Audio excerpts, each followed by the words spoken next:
Welcome to Garden Inspire. I'm Buna Tomolino, and today I'm going to talk about gardening in survival times. So gardening in survival times can be you lost your job, you have some health problems, it could be a natural disaster. There's all different kinds of things that could be survival times for you or for your whole area or the world. There's lots of different possibilities. So you need to think about where will you get your food. Hopefully you stored some food, but even if you did, what if you run out? What if you want to supplement what you have with fresh food? What if your food storage was damaged? There's a lot of different reasons that you want to garden to grow some of your own food. So you can find it and you can grow it, and we'll be talking about both. So there's different ways to learn. You can learn from books, classes. I do wild herb walks to help people with identification of plants in the wild, and some of those they can find in their own yard. So first of all, for growing food, healthy soil is really important to have healthy plants.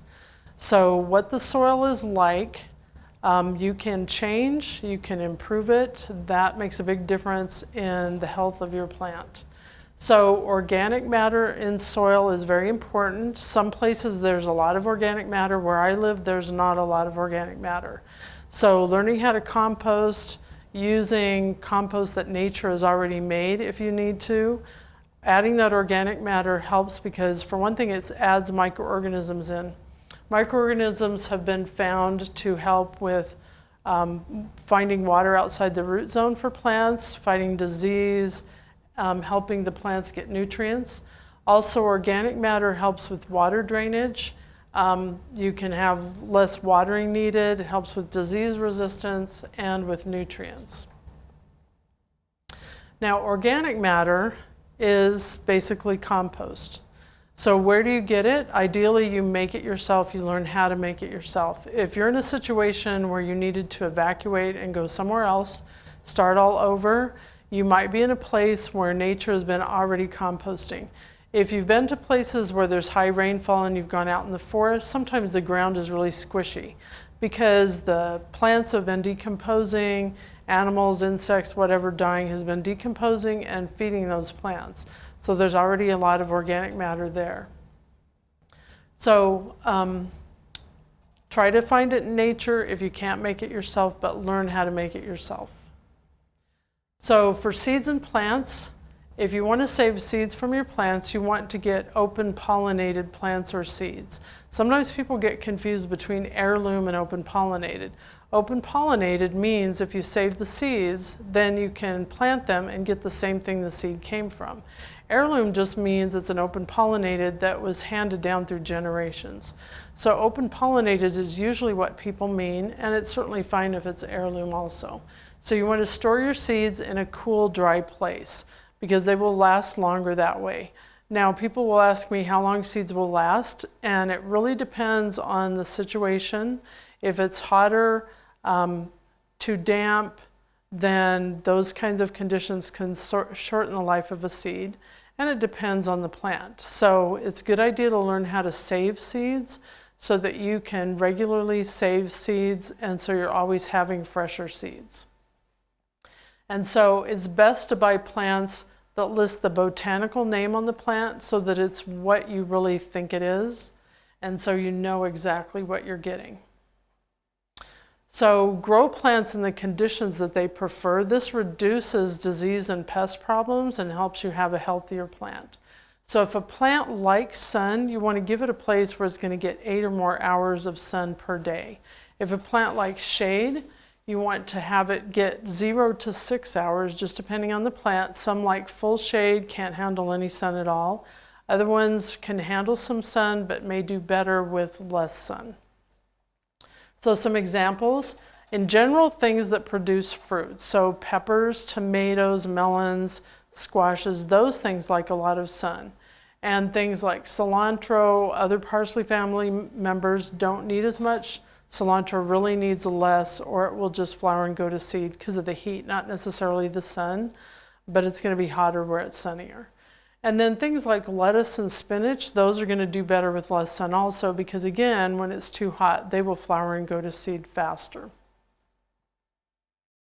So plants that are in the wrong conditions are going to struggle. They're going to be more prone to disease and pest problems. But besides that, you want to consider their cold tolerance. So if you get a plant that can survive to 0 degrees, and you're where your winter sometimes gets to 10 below, it may survive the winter, but it may suffer. And I like to play around and experiment with something that's real close like that and just see if it will survive. But you can't count on it because it may not. So just try to consider, will it survive in my climate on a typical winter? Also consider soil pH. So blueberries need acidic soil. Where I live, the soil is very alkaline. So there's things you can do to get blueberries to survive maybe, but it's a lot of work. So try those things that are going to be easier to grow in your conditions. And then if you want to experiment with something just for fun, in addition, certainly do that. But work on those things that are really going to be successful for you growing food. And then consider soil moisture. So plants need air to their roots also, or the roots will die, which will cause the top to die. So if the soil is too damp, a plant is more likely to die faster, maybe get fungal diseases. If it's too dry, then that plant is not going to survive or do well either. And then also consider heat tolerance. Like I mentioned, cilantro doesn't do really well when it's hot. There may be some perennials that don't survive very well in your climate because it's just too hot for them in summer. And plants are usually labeled for where they were grown, not where you're going to grow it. So for example, if I get a plant that was grown in Oregon and it says full sun and I'm trying to grow it here in Utah, it may not like full sun in Utah. So try to find out what it likes as far as sun in your climate, not where it was grown. So for planting, you can plant directly in the compost. You can mix the compost in. I don't till at all. I mix it in when I'm planting the plant. So I put the compost on top. When I'm planting the plant, some of the compost gets mixed in because I already put the compost on top. But I have planted in straight compost before, which you can do. So if the organic matter is already there, just go ahead and plant in it. If there's no organic matter, add some organic matter and then plant. And then plant your seeds at the correct spacing. So the packet will say plant this many inches apart, and once they're up, go back in and take half of them out. Well, a lot of us don't do that either because we don't have time or maybe we feel bad for those plants and we don't want to kill them. So that's understandable. So ideally plant at the correct spacing to begin with instead of going back in and wasting time and seeds. Now in some situations like lettuce, for example, the seeds are really small, so it can be difficult to just get one in each space like you wanted to. So if that happens, don't worry about it when they come up. Just use scissors and cut off the little seedlings in between at the soil surface instead of pulling them up, because when you pull up seedlings that you don't want, you might damage the ones that you do.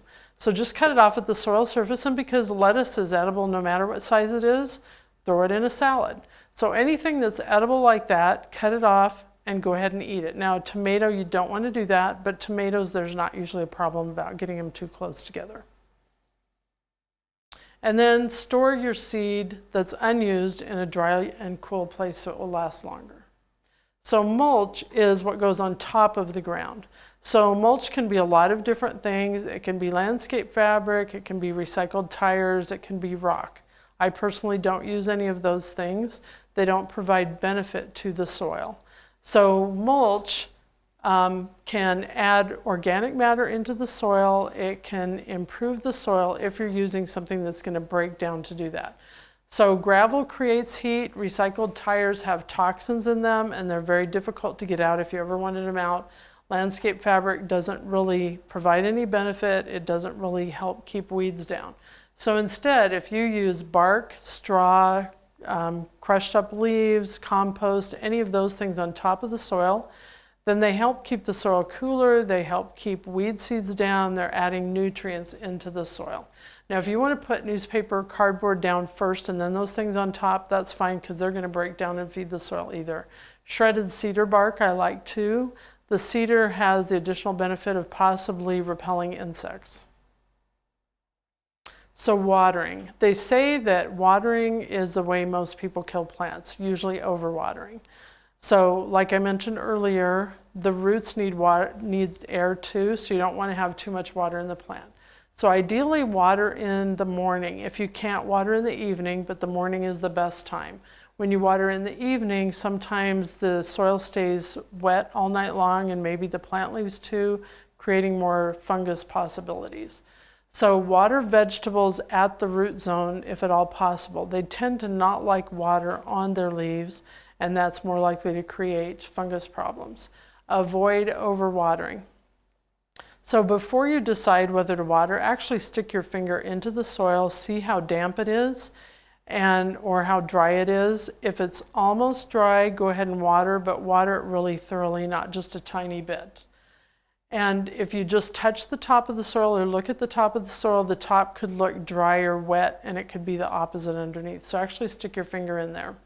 Now, when plants are new or seeds were just planted, they are going to need to stay damp all the time. But as they get older, start weaning them off watering it so much, because as the roots are growing, they won't need watered so frequently. So most things don't need watered every single day unless it's brand new seeds, maybe a hanging basket or a pot. But most things, not every day. But just check the soil moisture with your finger. So pest and disease problems. First of all, identify the problem. So whenever you see something out in your garden, don't assume that it's a problem, because most things are either beneficial or neutral. So here's a few things. Some of them you may recognize and some of them you may not. So there's a ladybug right here, and next to it, this is actually the pupa of a ladybug. So if you see one of these, it's fine. It's going to be a ladybug. It's doing you good. Now the ladybug larva looks like a little crocodile or alligator that's black and red or black and orange. So if you see that, leave that alone too, because these are helping control aphids for you. So here's a bee, and whenever you see something with stripes, stinger or not, that doesn't mean it's a bad thing. Even yellow jackets help by feeding insects to their young and pollinate. That doesn't mean you never want to control yellow jackets, but don't just assume that when you see something that it's something that you don't want or that is a problem. And there's a lot of different kinds of bees. Besides honeybees and bumblebees, there's a lot of native bees that do a lot of pollinating. And then on the far right, that's a praying mantis. And they can be green, brown, or white.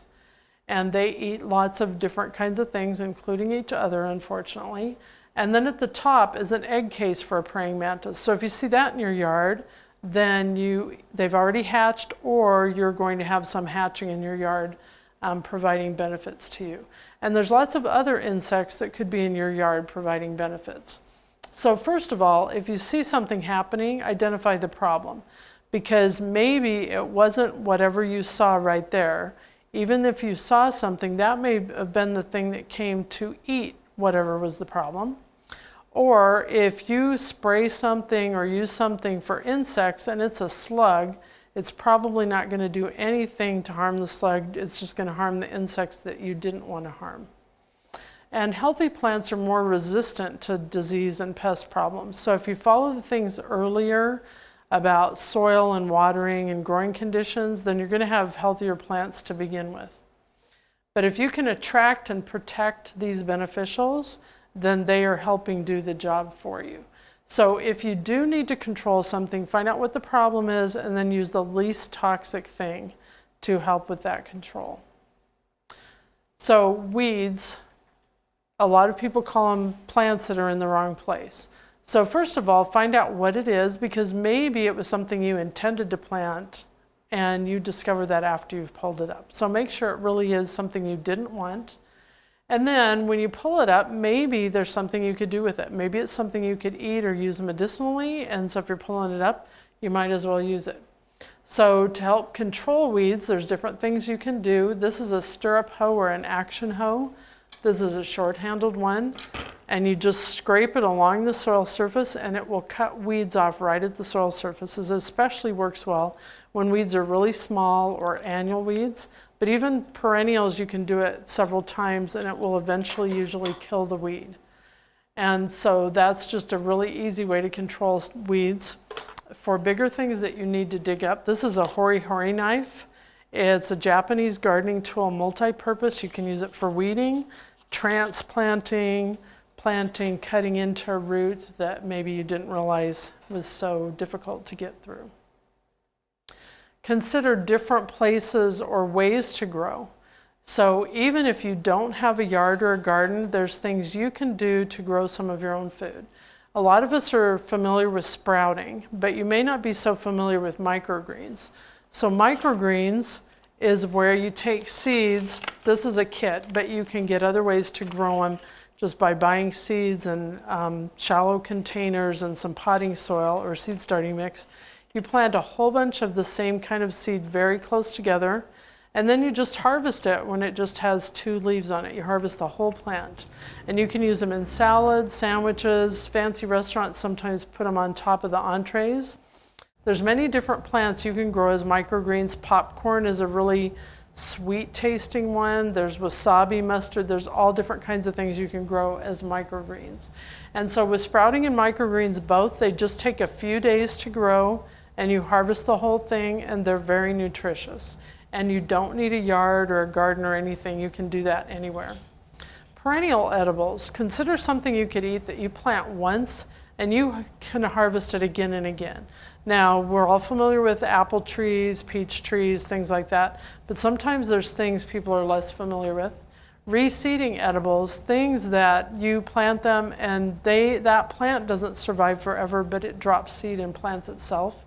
Replace some of your lawn with edible plants. Edible landscaping, just grow edible plants all over your landscaping instead of typical trees and shrubs and perennials. Raised beds and edible plants as houseplants. This is a lemon. This was taken a few years ago, but I have a lemon tree that's about 30 years old that I grow as a houseplant. So sprouting and microgreens, great way to grow in a short period of time. You just need seeds, water, and some soil, or no soil in the case of sprouting.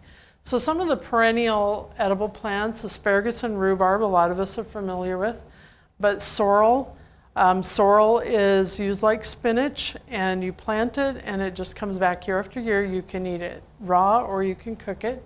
Sunchokes, also called Jerusalem artichokes, which are the tuber of a plant in the sunflower family, and those roots are used like potatoes. You can eat them raw, shred them, bake them, roast them. Multiplier onions are kind of an onion that multiplies underground, so you plant it once, and as long as you don't dig up everything you planted, you can get onions for a long time. I have some Egyptian multiplier onions that I've had for years, and I've never had to plant green onions because I always have the Egyptian onions to grow. And there's other kinds of multiplier onions also. Now garlic, if you don't dig up the whole thing and you're just cutting off the leaves, it will just multiply underground, and you can always use the leaves as garlic. So I plant garlic where I harvest the whole thing, but I also plant it under fruit trees as a pest deterrent. And I don't ever dig it up when it's under fruit trees. Because I garden organically, I can just cut off the leaves of that garlic and use it in cooking, and it just multiplies underground, and I always have that.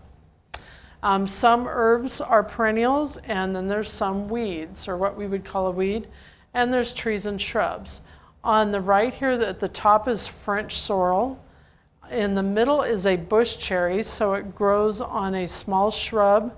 The one I have tastes like a pie cherry. There's some that taste like a sweet cherry. And on the bottom is a filbert or a hazelnut. So reseeding edibles, arugula, cilantro, dill, kale, lettuce, miner's lettuce, these are just a few of the ones that you can plant, and you can harvest what you wanted for that year, and then after that, just let it flower, go to seed, drop the seed right there, and it's replanting itself. There was one spring that for some reason I wasn't able to go out and plant all my early spring vegetables. I was able to later for tomatoes and things, but I was still able to go out and harvest salad from kale that I had let reseed, miner's lettuce, some of the edible weeds. So even though I didn't have that opportunity, I still had those salad greens. On the bottom right is miner's lettuce when it's very young. and then it just gets a little bit bigger and you can harvest it and use it just like lettuce. And on the left here is arugula with the flowers. You can eat the whole plant. So you can eat the flowers, but just let some of them go and let it drop seed, and then you'll have arugula later. So edible landscaping, you could remove part of your lawn and put edible plants in there. I like to just do edible plants all over my landscape in a way that nobody would necessarily know that those are things they could eat. Either because they don't recognize the plant as something edible, or it's not in a place that people would normally expect to see it. So pepper plants are really pretty. You could put them just spread throughout your front yard, even just one or two if you wanted to, and maybe somebody will think, hey, that looks like a pepper, but probably not because it's in their front yard. Or maybe it's some unusual color, so they wouldn't recognize it as being something edible. And so if you just, if you're planning a landscape or you're wanting to change a landscape and you think, hey, I want to put a shrub there, maybe consider a shrub that is something that you could eat. So at the bottom here on the right, this is actually in a planter, but there's fennel, parsley, chard, and sorrel in there. Those are all edible. And on the left, this is a rose growing with chard. So finding food, first of all, you want to make sure you're properly identifying whatever it is. You don't want to go out there and eat something that ends up being toxic or just maybe doesn't make you feel very good. Now, on the left here is dandelion. Most of us are probably familiar with that, but have you ever eaten it? If you can identify something correctly, go ahead and start trying it now, getting familiar with it, so that if it was a situation where you needed to do that, you'd already be familiar with its use and its flavors. So know when to harvest, what season, what parts of the plant you can eat, how to prepare it. Can you eat it raw? Do you need to cook it? Can it be dried for later? Know where to harvest. Don't harvest by roads or pathways where they could have sprayed pesticides.